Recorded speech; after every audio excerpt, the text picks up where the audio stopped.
साहब पार्टियों नहीं की बनैले अरुआ से वोटो मांगे नहीं की आई आधा आदमी को कहता कि भैया रुआ का करता नहीं बुझाते नहीं थे जो दल बनैले नहीं थी वोट मांगत नहीं थी तो पैदल पैदल काहे के चलता नहीं पदयात्रा काहे खाती होता पदयात्रा किस लिए कर रहे हैं संकल्प किए हैं कि पूरा बिहार सारा गांव कस्बा पंचायत प्रखंड पैदल ही चल कर जाएंगे ताकि जाकर लोगों से मिल सके रउआ से परिचय हो सके ये देख सके कि समस्या का बा कि पता चलो कि का करे से और जिंदगी बेहतर हो सकेला यही से पदयात्रा कर रहल बानी पूरा बिहार करे में करीब करीब 4000 किलोमीटर पैदल चले के पड़ी आ करे में लागी 1.5 से 2 साल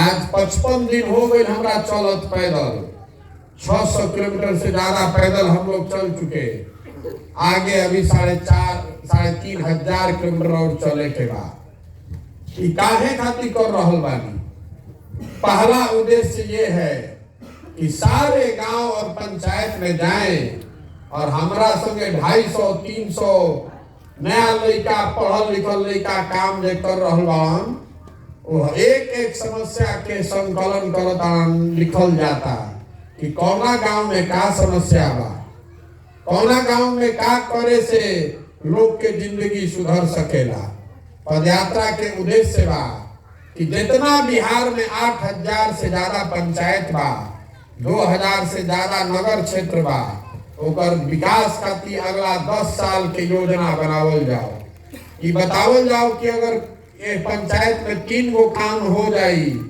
सड़क बन जाई बाढ़ आवे से बचा दिहल जाओ स्कूल के व्यवस्था हो जाई तो पंचायत के लोग के राहत हो जाई लेकिन एक साथ साथ ये बतावल जाई ये पंचायत में का करे से लोग के एजे रोजगार मिले लागी कौन चीज कौन फैक्ट्री लगा दिहल जाओ कौन पोखरा खनवा दिहल जाओ कहाँ मछली पालन केंद्र शुरू हो जाओ जैसे कि पंचायत में ही लोग के रोजगार मिलो योजना पूरा बिहार के हर पंचायत के बनावल जाता जब पदयात्रा खत्म हुई तो रउआ देख सको कि राउर पंचायत की योजना का बा ठीक लागी तो जुड़ो अगर ना ठीक लागी तो कोनो बात नहीं थे लेकिन हम एजा आइल बानी तो हमरा प्रभुआ बतावो तनी चाहे हमार लड़का घूमत आवसन तो ओकरी के पता चलता कि गांव में का दिक्कत बा पंचायत में का दिक्कत बा अभी सज्जन यहाँ बता रहे थे कि हमने के 75 साल हो गई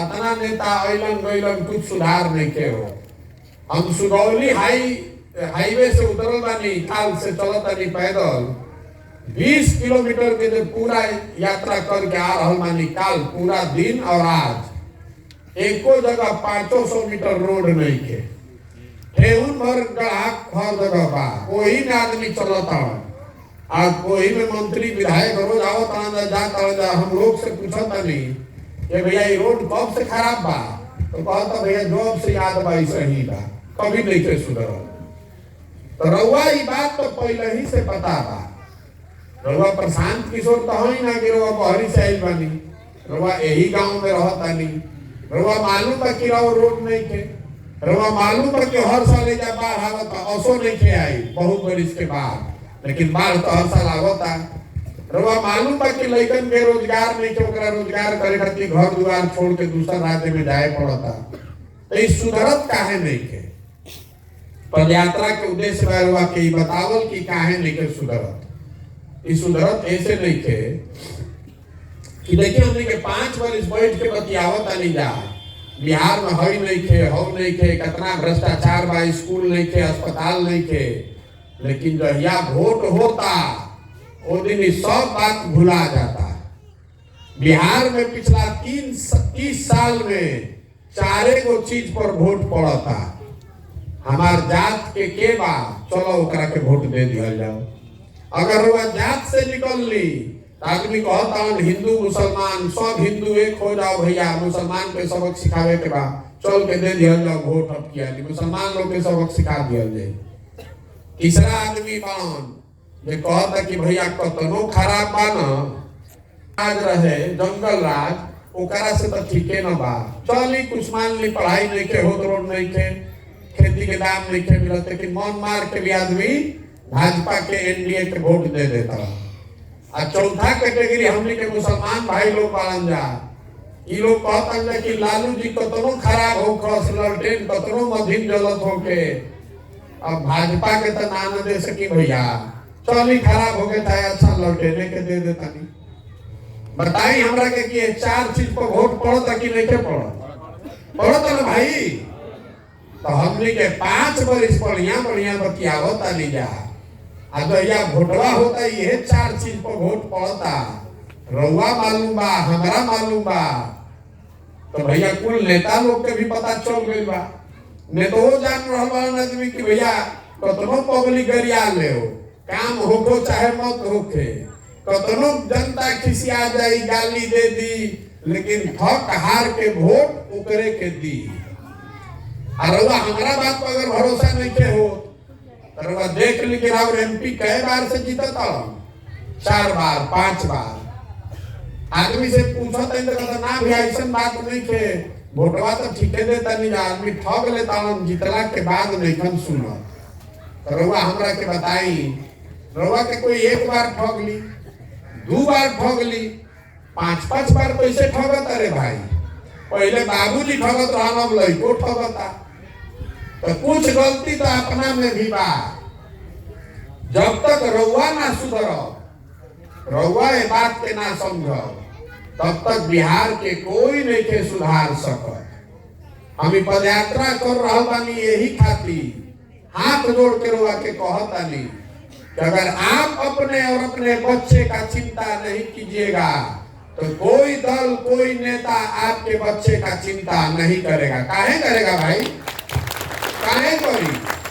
रउआ पर लड़का के चिंते नहीं थे तो प्रशांत किशोर काहे राहुल लड़का के चिंता करी, मोदी जी राहुल लड़का के चिंता काहे करी? देखी लालू जी के लड़का 10वां नहीं थे पास कैले, लेकिन लालू जी के चिंता बा कि भाई हमार लड़का मुख्यमंत्री बनो, बने के चाहिए, सब जनता वोट दे दी तो बच जाई, उससे दिक्कत नहीं थे। दिक्कत ऐसे नहीं थे कि लालू जी के लड़का 10वां नहीं थे पास कैले, लालू जी चाहता कि मुख्यमंत्री बनो। दिक्कत ए बात से बा कि राहुल लड़का 10वां पास कर लेलस, एमए बीए कर लेलस, और ओकरा मजदूरी छोड़ के दूसर कोनो उपाय नहीं के, ओकरा चपरासियों के नौकरी नहीं के मिला। और रउआ ओकर चिंते नहीं के, रउआ तो लागल बानी जात पर, धर्म पर, हिंदू मुसलमान, भारत पाकिस्तान, तो राहुल लड़का के नौकरी काहे मिली? बताई हमरा के कैसे मिली रे भाई? चिंते नहीं थे तो दूसर कोई आके सुधार दी, कोई ना सुधार सके। देखी जे मंच पावेला ना तो ये कहेला कि भैया हमरा के वोट दे दो, हम आई तो सब ठीक कर दे। हम रवा के कहे आई मानी कि हमरा तब कुछ ना सुधरी। जब तक बिहार की जनता नहीं जगेगी, आप नहीं सुधरिएगा, आप नहीं ठीक से वोट कीजिएगा, तब तक कोई बिहार को नहीं सुधार सकता है। जिस गरीबी और गुर्बत में आपका जिंदगी बीता है, आपके बच्चों का भी जिंदगी इसी गरीबी में बीतेगा, सुधर नहीं सकता है। हमने के बुझाते नहीं थे, लड़कन के शरीर पर कपड़ा नहीं थे, खाए के भोजन नहीं थे, आदमी जात धर्म से ऊपर उठे के तैयार नहीं थे, तो कैसे सुधरी बताई हमरा के? यही से पैदल पैदल चल रहा बानी कि बंधुआ मजदूर के तरह जात के नाम पर, धर्म के नाम पर वोट देना बंद कीजिए, नहीं तो बिहार में हमेशा गरीबी पिछड़ापन ऐसे ही बना रहेगा।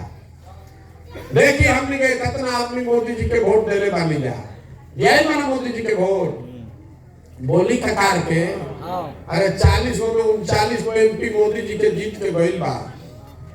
मोदी जी के वोट दिया बा, ऐसे दिया बा बहुत आदमी का हमने के लागल कि मोदी जी आई हम तो सब कुछ अच्छा हो जाए, भ्रष्टाचार खत्म हो जाए, महंगाई खत्म हो जाए, लड़कन के रोजगार मिल जाए।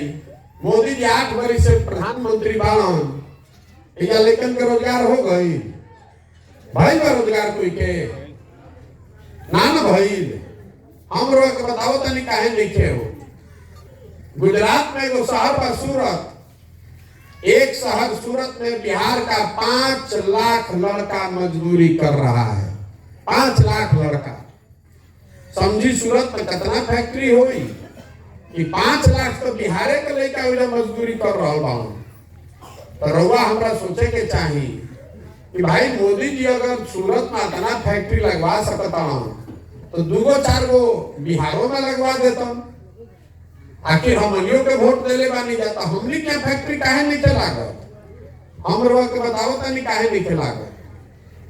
फैक्ट्री ऐसे नहीं लागत कि मोदी जी के भी मालूम बा कि बिहार में एगो नया रोग फैलल बा जेकर नाम बा मोतियाबिंद।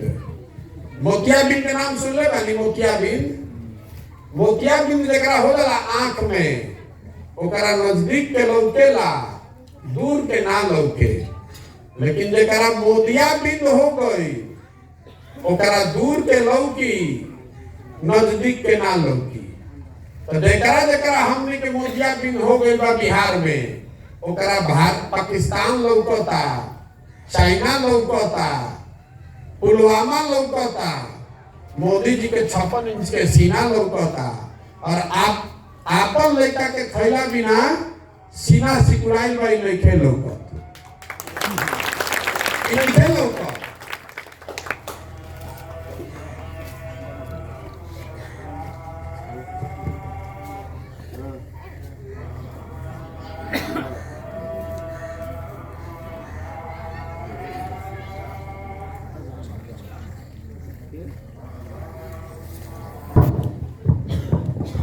मोदी जी के जब मालूम बा कि भैया आधा बिहार के तो मोतियाबिंद भइल बा, ओकरा पढ़ाई से नइखे मतलब, ओकरा अपना लइकन के रोजगार से नइखे मतलब, रउआ अपन लइकन के खाना पीना से नइखे मतलब, रउआ मतलब बा कि पाकिस्तान के सबक सिखाई, चाइना पर के बम गिराई, तो बिहार में काहे के काम करस?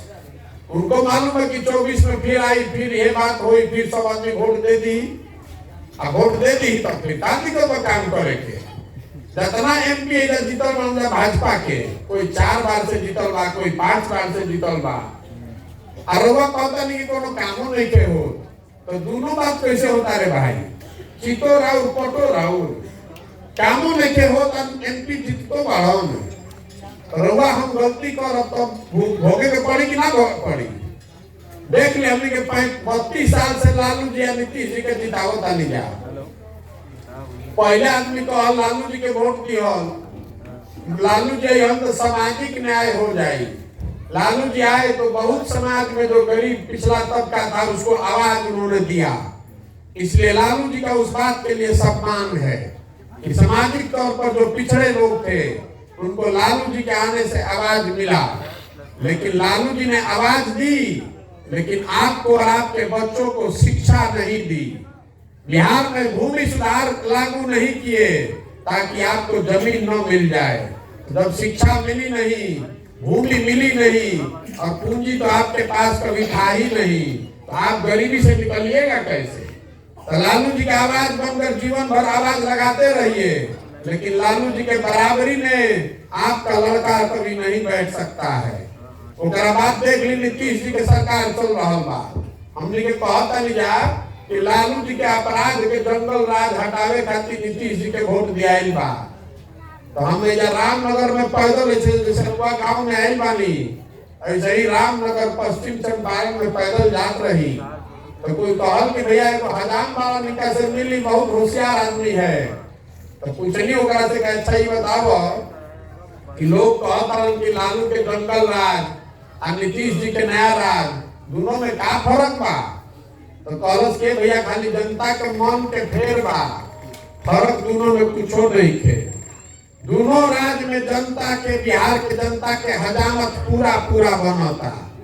फर्क इतने बा कि लालू जी के राज में हजामत अपराधी बनावत रहसन और नीतीश जी के राज में हजामत अधिकारी बना रहा बा। फर्क कुछ नहीं थे। लालू जी के राज में अपराधी जो था वो गन लगाकर लूटता था और नीतीश कुमार के राज में अधिकारी कलम लगाकर दीने में लूट रहा है। लूटता कि नहीं फसल लूटा? कोनो काम हो तो बिना भ्रष्टाचार के नहीं के हो। तो अगर बिहार से बिहार में वो तरक्की चाहता नहीं, अपन लड़कन के जिंदगी खातिर सुधारे चाहता नहीं, तो मोदिया बीन के रोग के इलाज करे के पड़ी।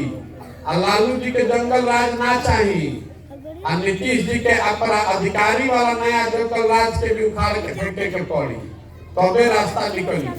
आदमी कहता है भैया बुझा गई, रउआ दल बना ली तो हमनी के विकल्प खोजत रह जा, रउआ संगे सब हो जाएंगे। हम आपको बता रहे हैं कि हमारे दल बनाने से कुछ नहीं होगा, कुछ नहीं होगा। उससे होगा तब जब समाज से लोग जगेंगे और आपके बीच से सही आदमी ढूंढ कर निकाला जाएगा और उसको जिताकर हम लोग लाएंगे, तब बिहार सुधरेगा। कोई हमारे आने से बिहार नहीं सुधरने वाला है। बिहार सुधरी तब जब 100-150 अच्छा आदमी विधायक बन जाइए, सुधरी तब जब 4000-5000 गांव के मुखिया, सरपंच, जिला पार्षद, प्रमुख अच्छा आदमी हुई। खाली मुख्यमंत्री बदले से कुछ ना हुई। बिहार में पिछला 25-30 साल में जितना आदमी एमएलए एमपी बनल बा, सब के रुआ सूची बनाई तो रुआ पता चली कि 1250 परिवार के आदमी एमएलए एमपी बनेला। सामान्य आदमी का लड़का एमएलए एमपी नहीं बन सकता है। बिहार में 3 करोड़ परिवार रहता है और हम पर आप पर पिछला 30-35 साल से यही 1200 परिवार का लोग शासन कर रहा है, तो कैसे सुधरेगा? इसीलिए पदयात्रा कर रहे हैं कि समाज से ढूंढकर ऐसे आदमी को निकालें जो ठगे नहीं, जो लुटेरा ना हो, जो चोर ना हो, जिसका बाप विधायक ना हो, कोई बात नहीं है, लेकिन आदमी अच्छा होना चाहिए।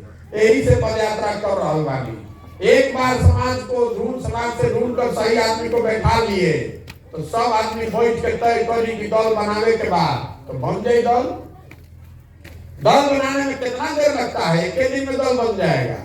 लेकिन अगर दल बन गया तो दल किसी एक व्यक्ति का नहीं होना चाहिए, प्रशांत किशोर का दल नहीं होना चाहिए, किसी एक व्यक्ति का नहीं, किसी एक परिवार का नहीं, किसी एक जाति का नहीं, बिहार के सब लोगों का दल होना चाहिए जो मिलकर चल बनाए और मिलकर ही चलाए, तो बिना विकल्प बनेगा।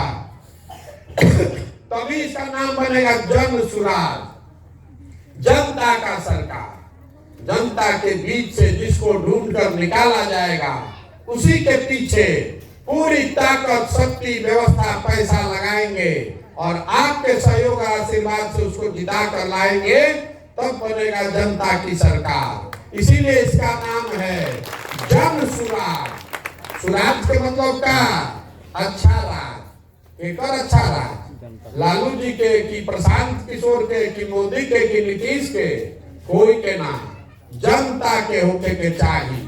रुआ जो बात कहनी 75 साल से रुआ अलग अलग दल और नेता के वोट दे के देख लेनी, एक बार अपना के वोट दी, एक बार अपना लड़कन के चेहरा के देख के वोट दी और देखी कि कैसे सुधार होता। बिहार में काबिल आदमी की कमी नहीं है, बहुत समाज में काबिल आदमी है। जरूरत इस बात की है कि उसको ढूंढ कर निकाला जाए और उसके पीछे जनता खड़ी हो, तभी सुधरेगा बिहार। कोई एक आदमी आकर बिहार को नहीं सुधार सकता है। इस बात को आप समझिए, सीखिए, अनुभव कीजिए, मूल्यांकन कीजिए। ठीक लगे तो जुड़िएगा और न ठीक लगे तो जहां है वहां बैठे रहिए, कोई फर्क नहीं पड़ने वाला है। देख लीजिए, खेती किसानी कर रहा बानी, यूरिया 277 रुपया के घटना में खरीदाई 700 में कि 800 में, 700 में। हम अभी पश्चिम चंपारण से पैदल आवत नहीं, देखो वृद्ध किसान मिलन, उनका से पूछनी कि भैया किसान के का हालत बा एजा तो बड़ा खेती मजबूत बा पश्चिम चंपारण में, तो कहलन के भाई किसान के तो हालते मत पूछी। पहले जब खेती किसानी करे वाला परिवार जे रहे वो 4 साल 5 साल खेती करत रहे, पेट काट के सतुआ खा के आदमी 2-4 कट्ठा जमीन खरीदत रहे। अब अगर जे 5 बरिस खेती कोई कर लेलस आ घर में कोई नौकरी नहीं के करत, व्यवसाय नहीं के करत, तो 5 बरिस में लड़की के ब्याह ला के बेटी के, चाहे कोई घर में बीमार हो जाए तो 2 कट्ठा जमीन बेचाई ही के बाद उनका खरीदा ना सके। बात तो रउआ समझी कि 277 के यूरिया रउआ खरीदता नहीं 700 में, डीएपी या पोटास पर हुआ देता नहीं 500 से 800 रुपया ब्लैक, और डीजल पर 9 रुपया लीटर हुआ ज्यादा दे रहा बानी, और 260 के धान अभी हुआ धान पटले होकर 1400 में बेचता नहीं, तराऊ खेत बेचाई ना तो खेत खरीदाई, बताई ना हमरा के 15 रुपया मेहनत कर ली। धान का समर्थन मूल्य है 2060 रुपया, आप धान बेच रहे हैं 1400 रुपया में, राउर लेकिन के पेट पलाट पड़ता कि नहीं पड़ो। अगर खाली समर्थन मूल्य पर धान गेहूं गन्ना सरकार खरीद ले तो बिहार के किसान को 25 से 30 हजार करोड़ रुपया हर साल अधिक मिलने लगेगा। आई पैसा बिहार सरकार को नहीं देना है, पैसा दिल्ली सरकार को देना है। बिहार सरकार का उतने व्यवस्था करे के बाद कि धान गेहूं कटाता तो मंडी में उतर खरीद हो जाओ। भारत सरकार का संविधान में गारंटी है कि उसको पैसा ये देना है। यहाँ मंडी हटा के बंद कर दिया 12 साल पहले, सब बंद हो गया। तो रुआ 1200 में बेची चाहे 1400 में बेची। रुआ देखी कोई अधिकारी आवता, कोई नेता आवता तो हमने आदत लग गई मांगे के, ए भैया हई करवा दी, ए भैया हई करवा दी। राउर आपन अनाज के 10,000 20,000 50,000 हर साल नुकसान होता, पूर्व ने की मांगो रवा मांगता नहीं कि 2000 रुपया भैया इधर दिलवा दी, हई अस्पताल में भर्ती करवा दी, लड़का के एडमिशन करवा दी, मांगे के आदत लग गई बा। अन्य तो ये आदत लगा दिल बा सब आदमी के, जहां 100 रुपया मांगे वाला आदमी बेटा दी। आप मछली खाने वाली बात नहीं है, मछली मारना सीखिए। आप अपने अधिकार के लिए खड़ा होइए। जो बटन आप जिसका दबाते हैं वही राजा बनता है। ठीक बटन दबाइएगा तो ठीक राजा बनेगा, गलत बटन दबाइएगा गलत राजा बनेगा, तो उससे आपका जिंदगी सुधर नहीं सकता है। ये बतावे खातिर पूरा ही प्रयास कर रहा बानी। अब होके तो ठीक, अन्ना होके तो ठीक। हम अपन घर परिवार सुख सुविधा सब छोड़ के ये काम कर रहा बानी। हमारा पूरा विश्वास है कि बिहार के समाज में ऐसे लोगों की कमी नहीं है। बहुत ऐसे लोग हैं। हम पश्चिम चंपारण में 48 दिन पैदल चल ली, 5,500 से ज्यादा आदमी को समाज से ढूंढ कर निकाला गया है, जो कह रहा है कि नहीं भैया ये ठीक रास्ता बा, नया विकल्प मिल के बनावल जाओ, दूसर कोनो उपाय लेके बिहार के सुधारे खातिर। देखिएगा कि हर जिला हर प्रखंड से ऐसे लोग निकाले जाएंगे। अब आप बताइए, आपसे 2 सवाल पूछेंगे। जनता को विकल्प के अभाव में गलत आदमी गलत नेता सब ठग बदमाश को आप जिता रहे हैं। अब समय आ गया है कि बिहार में बदहाली और गरीबी दूर करने के लिए जनता मिलकर अपना विकल्प बनाए। बनाना चाहिए कि नहीं बनाना चाहिए? सबके बोले के बाद, हाथ उठा के बोले के बाद, वीडियो में रिकॉर्डो कराओ तभी ऐसे आदमी पहले तो झूठो पद यात्रा करते हम आपसे पूछ रहे हैं सवाल, हाँ तो हाँ, ना तो ना बोलिए, कोई दिक्कत नहीं है, ना भी बोल सकते हैं। बिहार में विकल्प के अभाव में आपको गलत आदमी को वोट करना पड़ता है। अब समय आ गया है कि देश का सबसे गरीब और पिछड़ा राज्य बिहार, इसकी स्थिति सुधारने के लिए जनता मिलकर नया विकल्प बनाए। विकल्प बनाना चाहिए कि नहीं बनाना चाहिए? होने के चाहिए ना। होई कैसे 4000 किलोमीटर पैदल चलब 2 बरिस लागी, होई कैसे ही काम? हम आपको बता रहे हैं कैसे होगा। ये होगा दृढ़ संकल्प से, ऊपर वाले की कृपा से और आपके आशीर्वाद से। अगर हैं इससे कुछ गलत नहीं कर रहे हैं, इससे बिहार के समाज का भला हो सकता है, आपके बच्चों का भला हो सकता है। तो एक बार हाथ उठाकर आशीर्वाद दीजिए, दुआ दीजिए कि इसको ईमानदारी से पूरा करें। आपकी दुआ है ना साथ में, है ना आपका आशीर्वाद? करें ना प्रयास, गौरव करना सीखिए। हम लोग बाहर जाते हैं तो कहता है बिहारी मतलब बेवकूफ, बिहारी मतलब अनपढ़। बिहार के लोग बेवकूफ और अनपढ़ नहीं है, ये ज्ञान की भूमि रही है बिहार।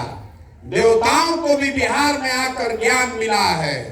एक बार यहाँ जनता जग गई तो आप भरोसा रखिए पूरा देश का राजनीति का निडिल घूमकर बिहार की ओर हो जाएगा। आपको खड़ा होना है, इसलिए इस मिट्टी का गौरव करना सीखिए। हम एक नारा लगाएंगे, आपको पीछे से बोलना है, मैं बोलूंगा जय बिहार, आपको बोलना है जय जय बिहार। जय बिहार, जय बिहार। इतना बात हो गई। आदमी कहियन की तो बहुत बढ़िया बढ़िया बात बोल रहा, अपना खातिर का चाहता।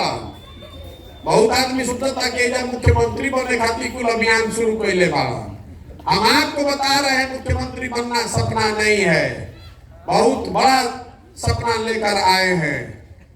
बहुत साधारण परिवार के लड़के हैं, जो लोग हमको जानते हैं उनको पता है। हमारे दादा बैलगाड़ी चलाते थे, पिताजी सरकारी डॉक्टर थे, यानी सरकारी स्कूल से पढ़कर निकले हैं। सपना मुख्यमंत्री बनने का नहीं है।